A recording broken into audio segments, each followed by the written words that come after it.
Hello मेरे प्यारे बच्चों, कैसे हो आप सब लोग। मैं आशा करती हूँ आप सब लोग बहुत अच्छे होंगे और अपना खूब ख्याल रख रहे होंगे। तो आज की कक्षा में हम लोग क्या पढ़ने वाले हैं? आज की कक्षा में हम लोग पढ़ने वाले हैं हमारा अध्याय नंबर 9। ठीक है, और इस अध्याय का नाम है आपका वचन यानी नंबर। ठीक है, तो चलो ये देखते हैं इस अध्याय को शुरू करने से पहले कि नंबर होता क्या है, संख्या क्या होती है। ठीक है, ये देखिए, व्याकरण में वचन का अर्थ है संख्या। देखो, वचन का मतलब यहाँ पे वो वचन देने वाला वचन नहीं है। ठीक है, हिंदी व्याकरण में हम लोग कहते हैं, मतलब हिंदी हो या इंग्लिश ग्रामर हो, उसमें वचन का जो अर्थ होता है उसका मतलब है संख्या। ठीक है, जब भी आप वचन की बात करते हो तो यहाँ पे आप संख्याओं की बात करते हो। ठीक है, तो चलो परिभाषा देख लेते हैं इसकी। शब्द के जिस रूप से किसी प्राणी या वस्तु के एक अथवा अनेक होने का बोध होता है उसे वचन कहते हैं। वचन किसको कहते हैं? शब्द के जिस रूप से, मतलब शब्द के जिस रूप से किसी भी प्राणी या किसी भी वस्तु के एक या उसके अनेक होने का बोध होता है उसे ही तो वचन कहते हैं। ठीक है, मतलब एक वस्तु है कि 10 वस्तु है, तो एक है तो एक वचन होगा, 10 है तो बहुवचन होगा। ठीक है, the form of a word which shows whether a thing or an animal is one or more than one is called number। ठीक है, अब चलो ये देखिए, तोता पेड़ पर बैठा है। ठीक है, फिर दूसरा, तोते पेड़ पर बैठे हैं। बच्चा खेल रहा है, बच्चे खेल रहे हैं। अब ये देखिए, ऊपर 4 वाक्य दिए गए हैं। सही बात है, यहाँ पे देखिए, यहाँ पर ये आपका पहला वाक्य है, ये दूसरा वाक्य है, ये आपका तीसरा वाक्य है और ये आपका चौथा वाक्य है। ठीक है, इनमें क्रमश तोता और बच्चा संख्या में एक है, बिल्कुल सही बात। ये देखिए, ये जो तोता है यहाँ पे और ये जो बच्चा है, ये कितना है? ये संख्या में एक है बस, इसलिए ये एक वचन है। ठीक है, अब देखो, यहाँ पर तोता पेड़ पर बैठा है, तो यहाँ पर कितने तोते बैठे हैं? यहाँ पर एक तोता बैठा है। यहाँ पर कितना बच्चा है? एक ही बच्चा है। ठीक है, तो इसको आप क्या कहोगे? इसको आप कहोगे एक वचन। ठीक है, तो ये आपका कहलाएगा एक वचन। एक वचन क्यों? क्योंकि यहाँ पे एक ही तोता है, यहाँ पे एक ही बच्चा है, इसीलिए आप इसे कहोगे एक वचन। इसी प्रकार तोते और बच्चे संख्या में एक से अधिक हैं, इसलिए बहुवचन है, बिल्कुल सही बात। अब यहाँ पे देखो, यहाँ पे आपके 3 तोते हैं। ठीक है, और यहाँ पे आपके 2 बच्चे खेल रहे हैं, है ना? तो ये एक से ज्यादा है, तो क्या होगा? तो जो आपका ये तोते और बच्चे हैं, ये संख्या में एक से ज्यादा है, एक से अधिक है, तो इसलिए आप इनको बहुवचन कहोगे। अब समझ में आया एक वचन और बहुवचन क्या है? जब भी कोई चीज एक होगा आप उसे एक वचन कहोगे, और कोई चीज या कोई पशु पक्षी, कोई भी प्राणी अगर आपका संख्या में एक से ज्यादा है तो आप उन्हें कहोगे बहुवचन। ठीक है, अब चलो आगे देखते हैं वचन की पहचान। अभी तो मैंने बात किया कि एक वचन और बहुवचन, लेकिन पता कैसे चलता है कि ये कौन सा वचन है? तो चलो देखते हैं। इसी प्रकार से हमारा जो अगला इसका टॉपिक है क्या है, वो वचन की पहचान। तो देखते हैं, देखो, वचन की पहचान मुख्य 2 प्रकार से हो सकती है। तो 2 प्रकार से आप किसी भी वचन को पहचान सकते हो। पहला है आपका संज्ञा या सर्वनाम के रूप में। तो सबसे पहले आप वचन को किस रूप में पहचानोगे? वो जो वचन है वो संज्ञा है कि सर्वनाम है? चलो देखो, बच्चा पढ़ रहा है, ये क्या है? बच्चा पढ़ रहा है, बच्चा है, मतलब ये एक वचन है। ठीक है, तो अगर यहाँ पे ये लिखा है बच्चे पढ़ रहे हैं, पहले तो बच्चा था, मतलब एक बच्चा, तो ये एक वचन है। बच्चे मतलब यहाँ पे पक्का एक से ज्यादा बच्चे हैं, तो इसीलिए आपका बहुवचन हो गया। ठीक है, फिर आता है वो लिख रहा है, वह लिख रहा है, वह लिख रहा है। तो इससे क्या पता चलता है कि किसी एक की बात हो रही है, तो ये आपका एक वचन है। वे लिख रहे हैं, तो ये आपका बहुवचन हो जाएगा।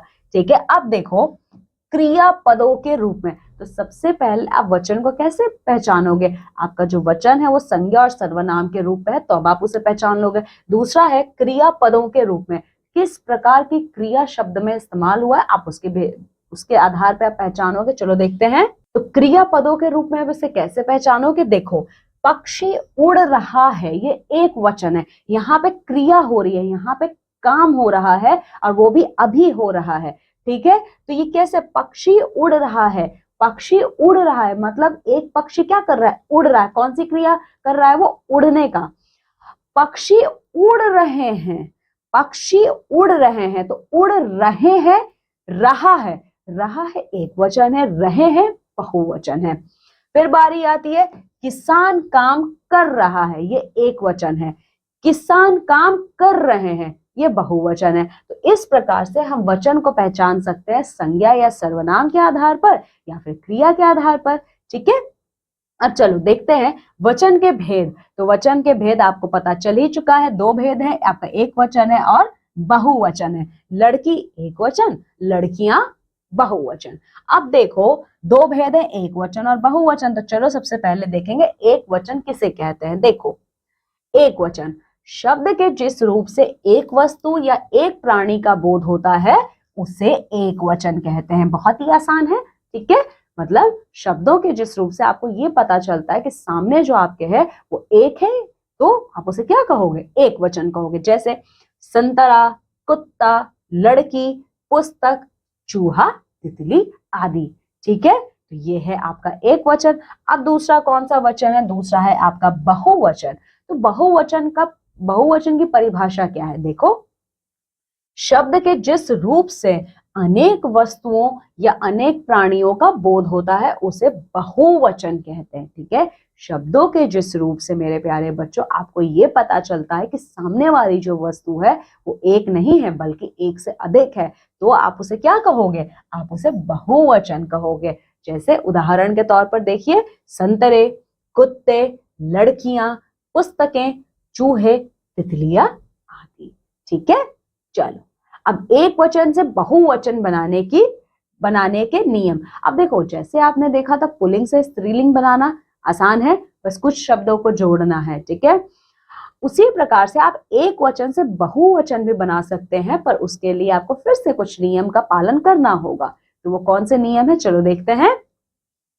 पुल्लिंग शब्द के अंत में आ को ए करने से, ठीक है, जो भी आपका शब्द पुल्लिंग है अगर उसके अंत में आ आता है तो आप आ को क्या करेंगे, ए में बदल देंगे। ठीक है, कैसे बदलेंगे देखिए, घोड़ा, घोड़े, ए, शीशा, शीशे, ए, कीड़ा, कीड़े, लड़का, लड़के, गमला, गमले, बेटा, बेटे। तो इन सब के अंत में क्या आ रहा है, आपने ए कर दिया। ठीक है, फिर दूसरा आपको कौन सा नियम का पालन करना है, अकारांत स्त्रीलिंग शब्दों के अंत में अ को अंगा करने से चंद्र बिंदु लगा देंगे आप। ठीक है, देखिए बहुत सारे ऐसे स्त्रीलिंग के शब्द होते हैं जिनको अगर आपको एक से बहुवचन में बदलना हो तो आप क्या करेंगे, अगर उसके अंत में अ आता है तो अ को आप अ ना लिख के आप चंद्र बिंदु लगा देंगे। जैसे रात, रातें। ठीक है, गाय, गायें, बहन, बहनें, आंख, आंखें, पुस्तक, पुस्तकें, कमीज, कमीजें। ठीक है, चलिए फिर कौन सा नियम है, देखिए शब्दों के अंत में या जोड़ देने से, अगर आपके जो शब्द हैं पुल्लिंग, आपके जो एक वचन के शब्द हैं, आप उनमें क्या करोगे, अगर आपका एक वचन का शब्दों का अंत होता है, आपका शब्दों का अंत किसी भी वर्ण या व्यंजन से हो रहा हो तो आप क्या करोगे उसमें, हाँ आप उसमें क्या करोगे, अंत में या जोड़ दोगे। जैसे पंक्ति, पंक्तियां, लिपि, लिपियां, शक्ति, शक्तियां, नीति, नीतियां, गति, गतियां, प्रति, प्रतियां। ठीक है, अब देखो अब क्या करोगे, शब्दों के अंत में ई को इया करने से, अगर कोई शब्द का अंत जो है वो बड़ी ई से हो रहा है तो आप इसको क्या करोगे, इसको आप बदल दोगे इया में। ठीक है, कैसे देखो, नदी, नदियां, चाबी, चाबियां, सखी, सखियां, नारी, नारियां, कली, कलियां, साड़ी, साड़ियां। ठीक है, अब देखो शब्दों के अंत में ए जोड़ देने से, ठीक है, अब आप क्या करोगे, आपके एक वचन के शब्द में अंत में आप ए जोड़ दोगे, इससे आपका वो जो एक वचन का शब्द है वो बहुवचन में बदल जाएगा। देखो वस्तु, वस्तुएं, महिला, महिलाएं, लता, लताएं, कथा, कथाएं, कविता, कविताएं, बहू, बहुएं। ठीक है, तो इस प्रकार ये हमारा पाठ यही समाप्त होता है। तो मेरे प्यारे बच्चों इस पाठ से हमने क्या सीखा है, चलो आ जाओ देखते हैं। इस पाठ में सबसे पहले तो हमने वचन सीखा। ठीक है, देखो वचन किसे कहते हैं, एक या अनेक संख्या का बोध कराने वाले शब्दों को हम वचन कहते हैं, और वचन के दो भेद होते हैं, एक वचन और बहुवचन। ठीक है, तो यही इतना इस पाठ में है। ठीक है, तो मैं आशा करती हूँ मेरे प्यारे बच्चों आपको ये पाठ बहुत अच्छे से समझ में आया होगा। अब आपके लिए एक होमवर्क है, क्या करना है, आपको ये पाठ पढ़ना है खुद से, और ये जितना भी अभ्यास कार्य है आपको पूर्ण करना है। ठीक है, अब मैं आपसे विदा लेती हूँ और मैं आपसे मिलूंगी आपकी अगली कक्षा में एक नए अध्याय के साथ। तब तक आप सब लोग अपना खूब ख्याल रखिएगा। बाय।